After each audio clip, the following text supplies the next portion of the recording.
Hello and welcome to the electronic configuration lecture. In today's lecture, what we are going to be doing is talking about electronic configuration. And electronic configuration is actually just a task that we do every once in a while to figure out where an electron is going to be around an atom. And the main purpose of this is to be able to predict some of the properties of this atom based off of where its electrons are. Because the electrons of the atom are kind of the real driver. They're the thing that interacts with the outside world a lot more than the nucleus or the empty space of the atom. And that's because they have a very high positive charge and they're on the outside. So being able to determine what kind of energy level they're in and whether they're alone in the energy level or if they're paired in the energy level is going to be really important for us to be able to predict what kind of characteristic this atom is going to have. And while we're going through, I'm going to have you go ahead and use these 5 different rules. And we're going to explain each one in detail for you. But these 5 rules are kind of the rules that we use to fill orbitals in such a way that we'll be able to get it right every time. Well, almost every time. There's going to be a couple of exceptions, and we'll be able to go over those a little bit later. The first rule is that each orbital cloud can only hold a maximum of 2 electrons. There are 4 types of orbitals which contain a different number of orbital clouds. And electrons, like chemists, are lazy, so they prefer to fill those lower energy levels first. So an electron is always going to fill the lowest energy level before it goes to a higher one. And electrons like to be with their opposite partner, so we're going to be talking about spin. And it basically just means that there's going to be an up spin and a down spin whenever we have electrons. And electrons will hang out in an orbital alone or an orbital cloud before they partner up. And you'll see what that one means, and that one's a really easy one. You always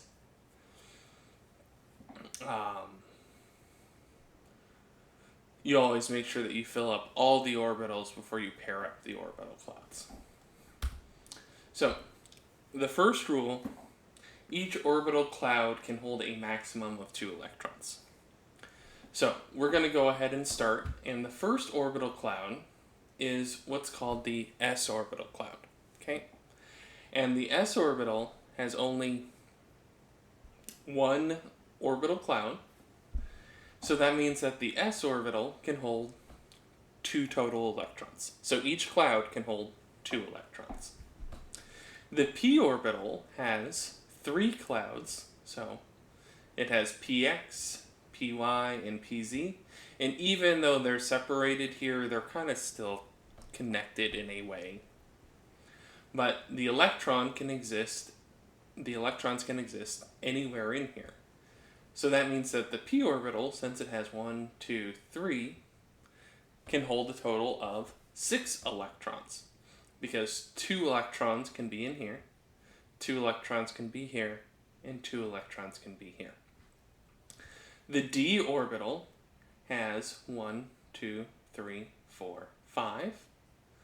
And each one of these orbital clouds, even though they look like they're 4 separate clouds, they're all one orbital cloud.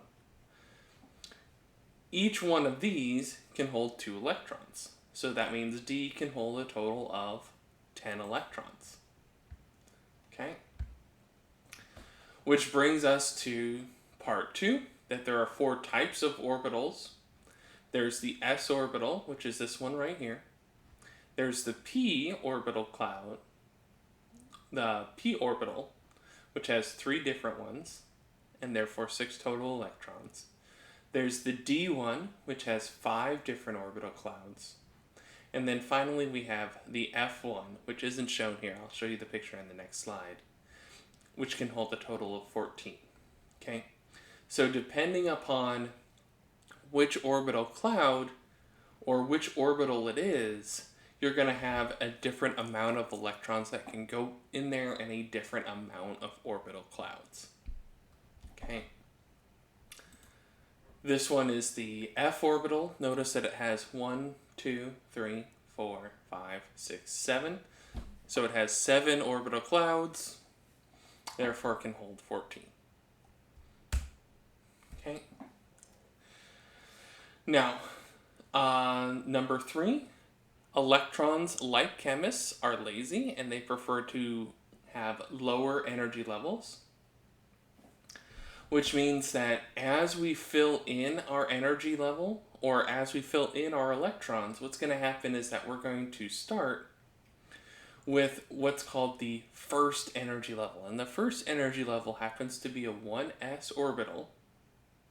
So that means that we would end up putting 2 electrons in this first energy level. Okay? And then we would go up in our energy to see what the next energy level is, and that's 2s. Okay? So we would fill this one up. Okay? And then we would go up and see what's the next most energetic one, which is 2p. This one would get filled up next, followed by 3s, 3p, 4s, 3d, and it just keeps going up. So as you go up, you're going to fill these energy levels before it moves on to the next one, because the electrons just want to be as close to the nucleus as possible, as low energy as possible. And this rule right here is actually what's known as the Aufbau principle. And the Aufbau principle just states that electrons want to be in the lowest energy level possible. Okay, and there is an easy method to figure out what the energy levels are. If you can imagine, like having to carry around this sheet in particular would be extremely, painful and difficult. You'd have to carry this around with you at all times. But there is a simple method to go ahead and figure out how to solve for this. And this is by using this chart right here. And what I want you to notice is that this chart goes 1s, and then it has 1s all the way down. It goes 1 through 7s. Okay, so it goes through these 7 orbitals. Then you have 2p, and it goes all the way down. Then 3d, and then 4f. And it has this extra stuff right here, which isn't really necessary, but it sometimes helps people to have that there. And what you do is you draw a diagonal line straight through, and whichever orbital it goes through, that's your next one. So 1s is first, then you draw another diagonal line, and then it goes through 2s, and then you go back, you draw another diagonal line, which gives you 2p, then 3s.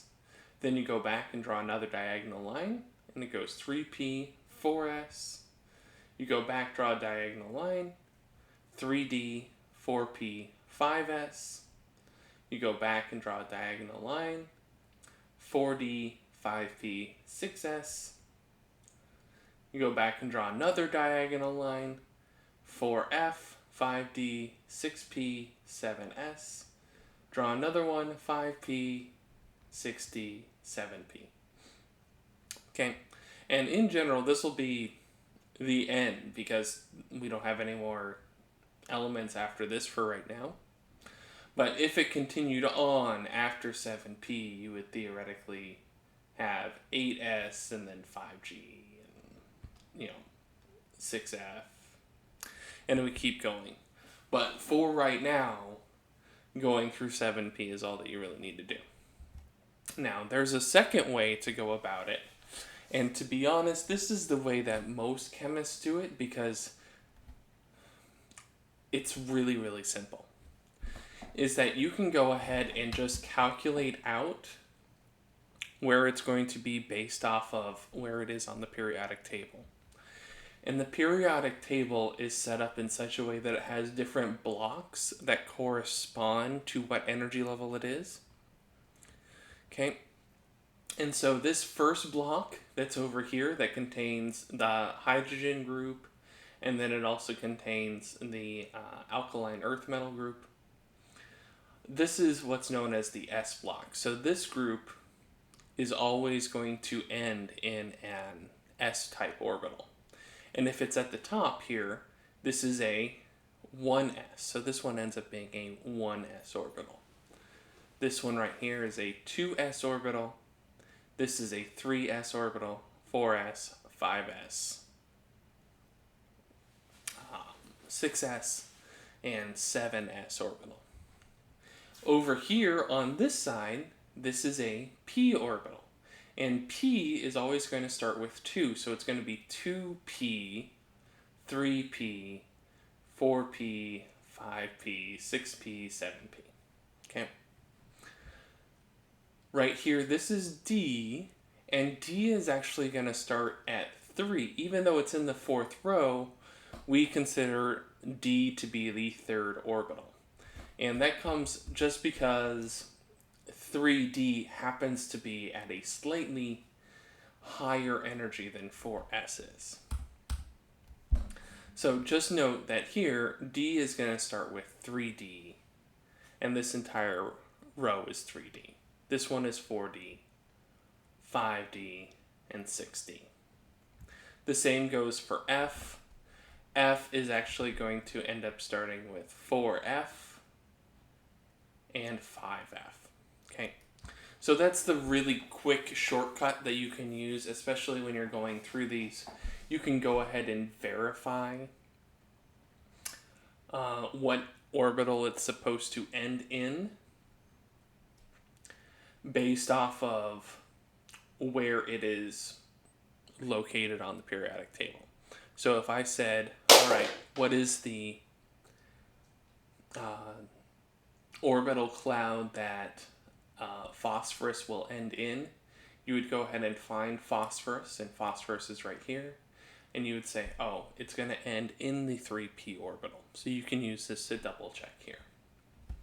And for right now, we're just going over the different rules, and we're going to apply them all in just a second. Okay. Number 4, electrons like to be with their opposite partner, and it helps them relax and therefore be at slightly lower energy. Okay, and that's called the Pauli exclusion principle. And what that principle actually states is that you can't have an electron that is two identical electrons in the same time and place. You have to be able to differentiate them. So what we do is we give them spin, and we say that they either have an up spin or a down spin. What I want you to note here is that each up spin is paired up with a down spin. Okay. The last one, number 5, is that electrons will hang out in an orbital alone before they partner up. So this is an example of nitrogen. And when we fill up nitrogen, what happens is that we fill up the first energy level, then we fill up the second energy level, and then on this 2p, I want you to notice that we put up, up, up. So we filled up the energy level before we did any doubling up. And we ran out of electrons before we doubled up. Okay. So what's going to happen now is that I'm going to go ahead and go through a couple of problems here with you to show you how to go ahead and figure out how to put the electrons in the proper places here. Okay. So what I have done here is that I have went ahead and I made boxes. And if any of you are really big into being organized, I'm sorry. And what we're going to do is we're going to go ahead and we're going to figure out an electronic configuration for an element. Okay. So we're going to go back to a periodic table, and we're going to say that we want to go ahead and take a look at S right here. So we're going to take a look at sulfur. Okay. So I want to write out the electronic configuration of sulfur. Sulfur is element S, and it has a total of 16 electrons. Okay? So we have 16 electrons that we need to draw in this element in order to draw the electronic configuration. So what we're going to do first is we're going to go ahead and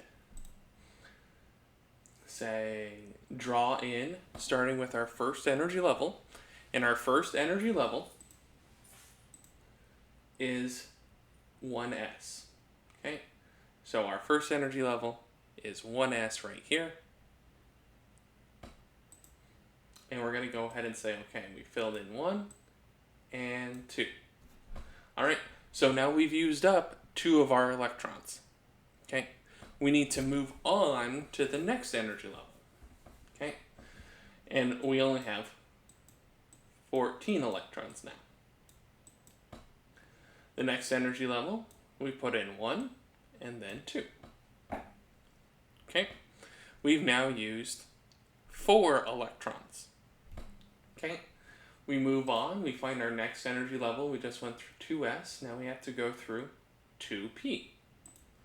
Okay, p has 3 orbital clouds, therefore we have 3 boxes. And we're going to go ahead and fill them up in a special way. We're going to go ahead and fill them up 1, 2, 3, 4, 5, 6. Okay.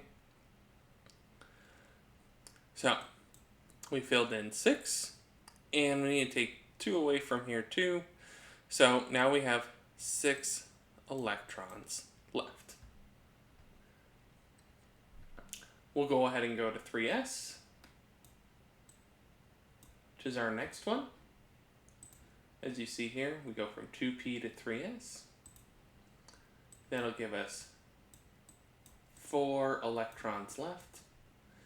And then we have to fill in 3p. Now notice, we only have 4 electrons left.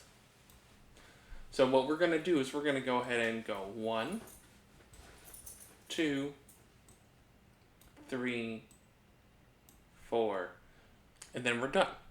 Okay? This right here is the electronic configuration for sulfur. Okay? And we can tell that sulfur has 2 unpaired electrons in its 3p orbital. Okay? And so later on, when we go through bonding, we'll be able to say, oh, okay, well, these electrons right here are going to be the electrons that are involved in bonding. Sulfur, we can say, based off of how it looks, is probably going to bond twice, and these 2 electrons are going to be the ones that bond twice. So that's the usefulness of this kind of exercise. Okay. And we're going to go ahead and do one more here. We're going to clear everything out, though. And we're going to go ahead and pick one. In particular, we're going to try and find one that's going to be in the 3D zone. Okay. So one of the things that I do when I'm making problems for you guys with this is I'll pick a zone that I want you guys to basically show your understanding on. And we'll go ahead and do a problem that's based off of that one. So I want to do one that's in the 3D zone. So I would have to go ahead and go to my periodic table. And I would have to pick one that's in the 3D zone. Okay? And we'll go ahead and choose manganese right here, because most people haven't heard of manganese before.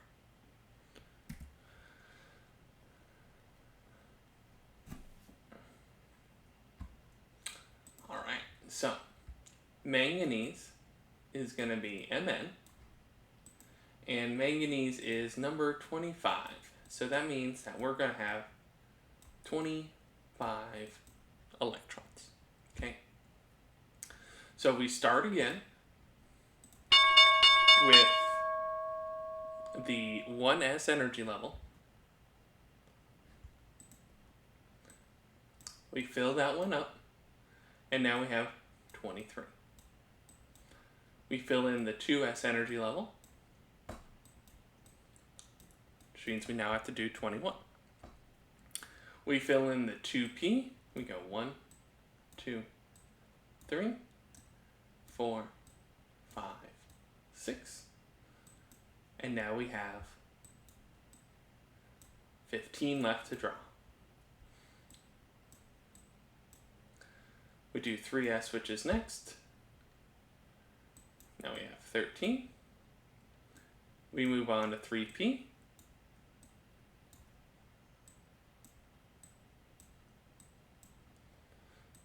We draw all of those in, which means that we now have 7.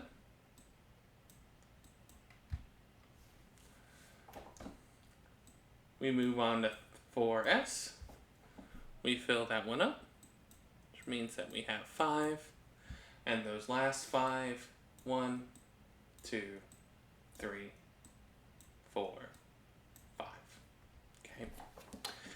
And that's how we end up doing a orbital diagram for manganese. This is something we're going to go ahead and practice later. For right now, go ahead and use this information to go ahead and do the quiz at the end of this video.